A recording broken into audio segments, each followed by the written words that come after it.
राजस्थान की तपती रेत पर बसा भानगढ़ किला दिन में जितना खूबसूरत दिखता है, रात में उतना ही भयानक हो जाता है। कहते हैं, सूरज ढलने के बाद यहां रुकना मौत को दावत देने जैसा है। लेकिन कुछ कहानियों को सच साबित करने के लिए कोई न कोई अपनी जान पर खेल ही जाता है। ये कहानी है अजय की, जो अपने दोस्तों के साथ कैमरा लेकर भानगढ़ की हकीकत जानने पहुंचा। अक्टूबर की एक ठंडी रात थी। उन्होंने तय किया कि वो किले के अंदर छुपकर रात बिताएंगे। किले में घुसते वक्त ही उन्होंने देखा, टूटी दीवारों पर अजीब सी काली परछाइयां सरक रही थीं।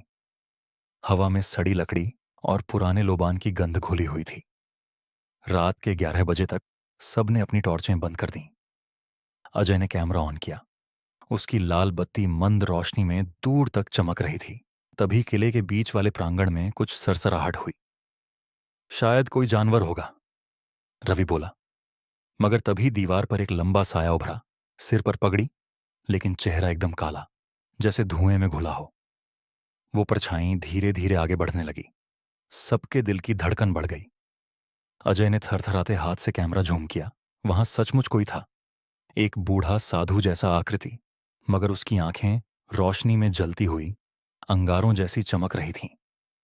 चलो यहां से, अब, मोहित चिल्लाया। लेकिन तभी पत्थरों से बने पुराने दरवाजे की चरमराहट गूंज उठी, जैसे किसी ने उसे भीतर से बंद कर दिया हो।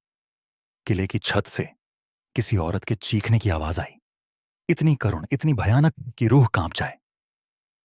बचा लो, मेरी आत्मा को मुक्त करो। वो सब भागकर एक कमरे में घुस गए। दरवाजा खुद ब खुद बंद हो गया। अचानक दीवारों पर अजीब आकृतियां उभरने लगीं। एक राजकुमारी जो हाथ जोड़कर किसी से मिन्नत कर रही थी, एक तांत्रिक जो उस पर जादू कर रहा था।